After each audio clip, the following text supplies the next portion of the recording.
Pennsylvania, a blustery fall day at Pennsylvania International Raceway. Hello, and taking a look at Nick Finoro on the start-finish line. The green flag comes out. Bobby Rahal comes in to challenge, but he gets forced back as Fittipaldi drops into second place, and we've got trouble. Scott Pruitt gets into the wall, as does Danny Sullivan. There's another car there, Derek. Big crash here at turn one. This is the thing everybody fears. It is so fast. This is a normally taken flat out. Danny Sullivan got taken into that accident, no fault of his own, and Scott Goodyear, we see him also wrapped up with Brayton and Scott Pruitt. Just exactly what you suggested. Such a tight little track. Let's go back and take a look at this situation as it developed. Now watch back in the pack. Watch Scott Brayton. It doesn't happen there, but look at Pruitt. Loses control, gets the car sideways. Now he's going to back out of our picture. Now he's going to collect Scott Brayton. That's it. See Brayton. Oh, he can't squeeze through. Bang! Lifts Pruitt's car off the road. And look at the rest of the cars. All tangled up. No fault of theirs. Gathers in Danny Sullivan and Scott Goodyear. Tony, pace car is off. The green flag now flies at the start-finish line, and Rick Mears leads them down to the first turn as race action resumes on lap 13 with the green flag. Fittipaldi drops into second place, chasing Rick right now. Penske organization at the top of the field.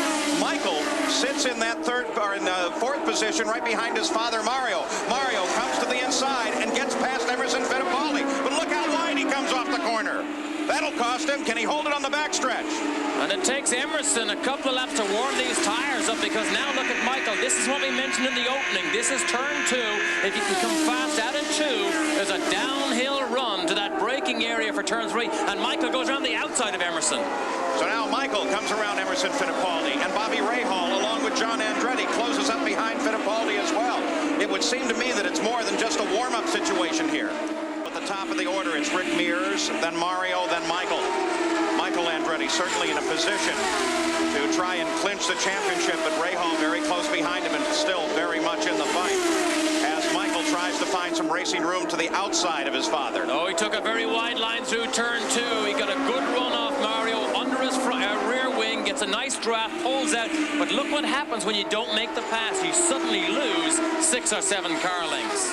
We had 2 days of warm weather, and then the temperatures dropped, and that was in part, many people feel, to blame for the situation that happened there with Rick Mears, where he had 2 tires go down. The Penske organization has confirmed that was totally a product of suspension.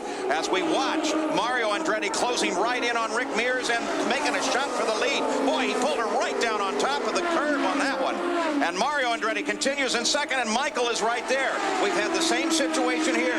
2 relatively warm days, now temperatures in the 50s, and that could be exactly what explains Emerson Fittipaldi's tire stick problem there as they came back to the green flag. That's right, and in the opening we mentioned traffic. Traffic can be a critical situation and a problem here. That's exactly what we saw happen to Rick Mears. They were lapping some back markers. Rick got caught just for a couple of seconds, and immediately Mario and Michael were all over the back of his car. Now look, Rick now has 3 or 4 car lengths, but Michael is so anxious to try and get past his dad. Michael Andretti has to run just as hard as he can. He would really love to wrap this championship up today. But of course, Bobby Rahal has something to say about it. Look at Michael, boy, just that fast. But Mario left him some room. He makes it down the inside, a bold move. He tried it 3 or 4 times earlier, but Mario, I think, knew that Michael was going to continue to come down. That was turn 3. Again, Mario, right at the end of the move, said, okay, here's a lane, let him go. Jeff Andretti was sitting just ahead of him, so another whole family situation. Michael's brother, Mario's other son, was just ahead as part of the traffic. That's Willie T. Ribbs that they've just moved past in that straightaway there. Michael Andretti just that quickly, again taking the advantage of the traffic. Rick had to breathe it just a little bit, and that's when Michael struck. The face of the racing at Nazareth changes so quickly as soon as you get on traffic. Now remember, when you roll out of the throttle just a little bit, you don't just lose time right there. The length of the next straight, in fact, you lose all your momentum, and Michael just absolutely capitalized on Rick having to back off slightly, and in a slingshot move, absolutely sliced by him. Mario right there. Mario, by the way, I might add, Mr. Daly, scored a victory on this very circuit. Not only on the dirt track here, but here 2 days ago, he and I teamed up. And look at him here. As a result of the inspiration that I gave him on a go-kart race, race, which we won. There goes my man Mario right into second place. Oh, listen, don't talk so easy. Side-by-side stuff down at turn 3. Rick did not relinquish the line, though. They went side-by-side, wheel to wheel, all the way down through turn 3. But now Emerson, his teammate, is catching Rick. Terrific, and it slows down. He slows down as Rahal comes along. Rick Mears pulls off of the line.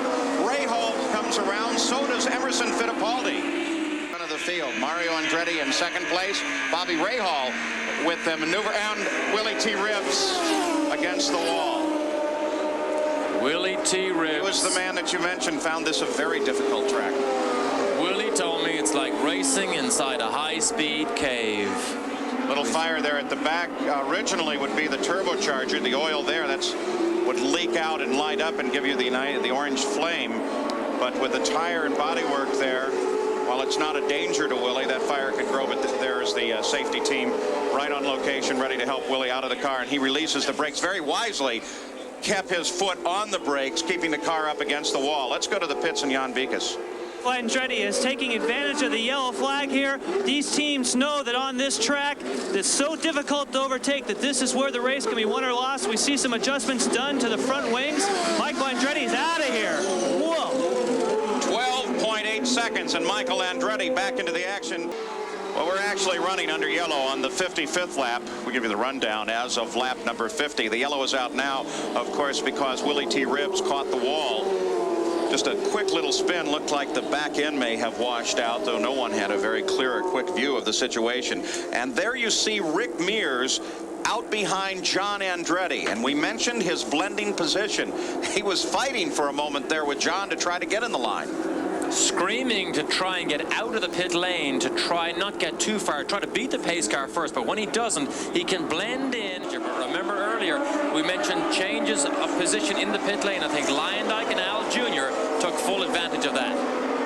The pace comes up, the pace car is off. Look at Bobby Rahal as he makes a move to the inside, coming back to the green flag, and jumps Mario Andretti, picking up second place. I can't believe Rahal pulled off that move on Mario. It was an excellent restart. Remember, you can race as soon as the green light goes on. So when Michael goes by, the green light's on. Look at Rick now. Well, he's on the move. Apparently that motor's working fine as he comes down inside John Andretti. But John Andretti isn't going to let go of it. John is right there alongside. Oh, there it goes. Rick Mears jumps past John Andretti. So whatever the problem was, for the moment it appears to be fixed.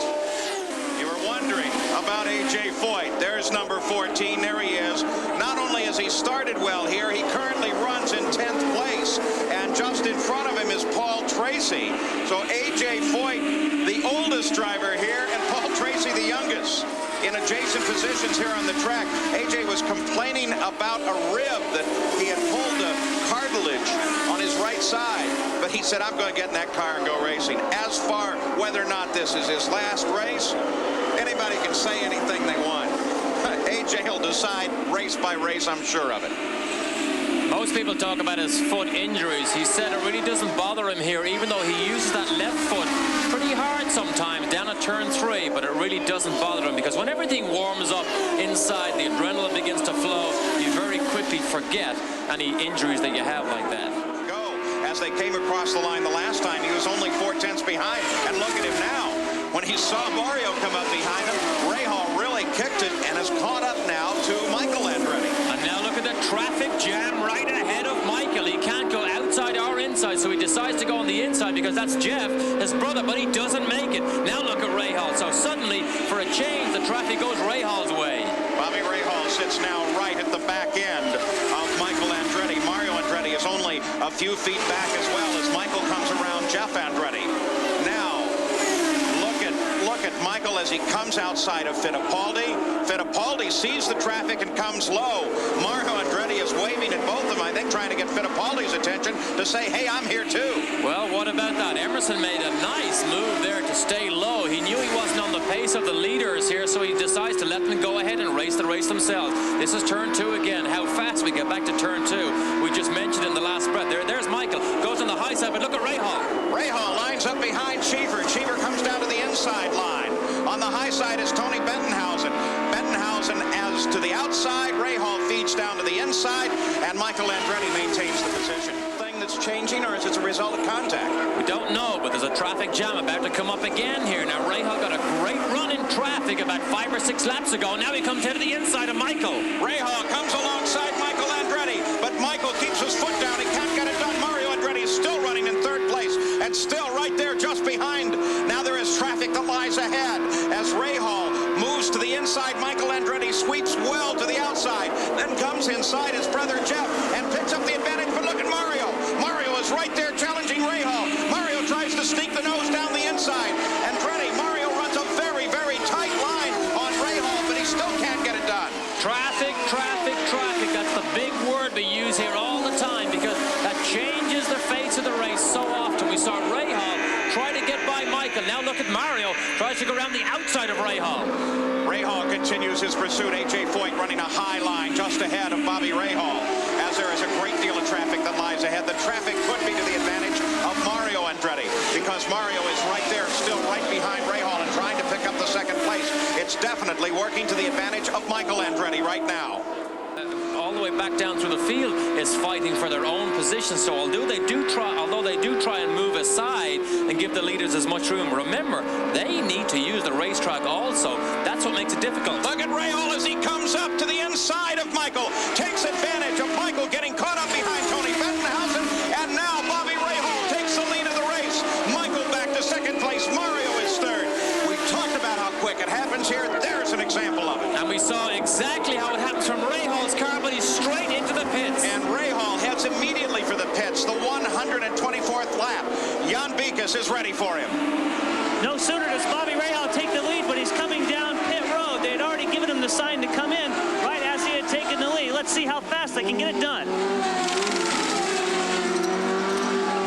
We are taking a look at that front end plate that you guys were talking about. Does not, oh, there he goes. He bends it back. Should not be a problem now. They're just waiting for the fuel. 13.8 seconds. Whoa, he lights him up, gets sideways. He's on the way. The pace car parked right on the exit of the pit lane just ahead of Rahal. He really pitched it as he came around. You saw how much, not only did he light the tires, but had to pitch the back end as he comes back into the fight. Of course, that gives Michael Andretti the lead. It was almost as if Rahal was making a statement. Yet, man, it's not over yet. Idea of how critical the performance of the pit crews are in this. You saw Michael Andretti's crew laying out, expecting him at any time, and now on the entrance to the road on the backside of the course, they use the warm-up lane to get down to the pits. Here is Michael Andretti as the leader of the race, and Gary Gerould is waiting for him. Team manager Ed Nathman waves the sign frantically. Michael comes in, precisely hits the marks. No hint of a lockup or a skid, and it's so critical to be right on target. We see the rubber change as expected. Fueling hose is intact. There is a slight adjustment, a half turn in the front wing, a little more than that on the right front side now to Michael Andretti. He's off the jack. 14.8 seconds. Mario Andretti stopped at the same time. Bobby Rahal flashes across the line as he comes onto the first turn into the second. Michael Andretti is on the pit road accelerating. Where will the two come out? There they are together, and Bobby Rahal reassumes the lead, and Michael Andretti pulls out right behind him. So with the stops, the positions 1 and 2 remain the same. Rahal was just able to pass him before the stop, maybe picked up a little bit of advantage in the stop, and Rahal keeps the lead. Front of the field. Then Michael, then Mario, A.J. Foyt coming in from some service from his team. By the way, Mike Groff has been hanging around there most of the weekend and is in the Foyt Pits today. And this is not routine. This is not routine. It's not a good sign when they don't put that fuel hose in. There's no urgency here. AJ, we see the seatbelts appear over the side of the cockpit. His day is over. Not only do we question the day, but now with A.J. Foyt, you must wonder every time when he puts his hands down on the side pods, is this the last time that we will see A.J. Foyt step from the cockpit of a race car after his incredible career with 67 IndyCar victories, 4 Indianapolis 500 wins. A.J. has indicated an interest in racing Indianapolis next year. Luyendyk, of course, would like to keep Rahal from coming around. The battle continues to be at the front of the field, and there is the Mears car back in the pits again. A long day for Rick. Not a good day. Look they're down looking at the back of that car. He still obviously has a loose condition. Now what they do, that when they change tires, they will make adjustments to those tires, maybe a smaller amount of stagger on the rear, or change the tire pressures, which helps the car to push. It obviously was not enough. Let's go down to Luyendyk. Paul, as we mentioned, he's having a severe loose condition. They are now actually changing the corner weights on the car. You see him working on the front suspension. We're trying to get a look here right next to, now they're actually changing the toe. I'm sorry, now I can get a better view at it. Bobby Rahal continues the lead. He stretched it out just a bit despite his battle with Arie Luyendyk. Now 14.2 seconds ahead of the second place Michael Andretti. And here comes Vitolo, who made a very quick turn into the pits. Quite a sudden and abrupt turn. As Vitolo rolls down the pit lane, the car appeared silent as he made that turn in. And he's rolling, so we hope that he can actually clear that pit lane entrance and actually make it all the way to his pit. But I'm not sure he can get that far. So Motor Speedway, you're still looking at the Buick being a very powerful plant. And here is Bobby Rahal making the turn down toward the pit road. Rahal here in the closing laps of the race, what should be the last stop of the day. Michael Andretti has yet to stop. Luyendyk waits for him. Bobby Rahal brings it down. They have 12 gallons of fuel in the tank, but they only need to put 8 into Rahal's car. It won't take very much time. They went ahead. They took all 12 gallons of fuel, so they make sure they definitely have enough to the end. Now, is Michael going to have to stop? Michael Andretti now pulls his car onto pit road as he makes his stop. What will happen relative to the rest of the lead of the race? Gary Gerald's there. He needs and will get 3 gallons. He has the luxury of 3 extra laps. He's out quicker, 4.2 seconds for Michael Andretti. Can he get the lead from Rahal? Mario Andretti, who was running behind him, comes into the pits as well. He accelerates on that special lane, comes onto the grass, jumps across around Vitolo's car. That should be a legal move, though, because of the blocking car. My word, how did he get away with stuff like that? You can get the car so sideways. We saw him kick that grass up. Remember, he didn't know Dennis Vitolo was in that exit lane. And that is just like turning across ice, isn't it? He was lucky to get away with that. That was why he didn't try and pull the car back down to the warm-up lane of the pit exit. He just shot straight across onto the racetrack. And here is the fight for the lead with the stops. Arie Luyendyk picks up the lead. Rahal is right behind him in second place. Michael slid into third place now with just 3 laps to go in the run. Does Luyendyk have to make a pit stop? Suddenly he comes into the picture. He's only got 3 laps to go. Arie Luyendyk looking for yet another win this season. Can he do it? Here is a car that has been troubled throughout the season in the Granatelli team, not with the financial support they would have liked. And Arie Luyendyk very suddenly moves from being a 3rd, 4th place car into being a definite contender, if not a potential winner in this race. Here's Gary Gerald. And here's the gamble, Paul. Remember how pit stops work to their advantage at Phoenix on the mile? They're going for it. No stop plan for Luyendyk. And the emotion here is suddenly electric in the Luyendyk pit. And they have no choice now. The white flag signifying 1 more lap to go has been shown to Arie Luyendyk. Just behind him is Rahal, running in second place. Michael Andretti is third. But Arie Luyendyk continues to pour on the power. And Arie Luyendyk takes the checkered flag in the final laps here at Nazareth. Pennsylvania International winner is Arie Luyendyk. Just that suddenly, with 2 stops, the Granatelli team takes the chance. Morris Nunn, Peter Parrott on that team did the calculations. The yellow flags most certainly figured into the situation, and Arie Luyendyk leads only 6 laps in this day.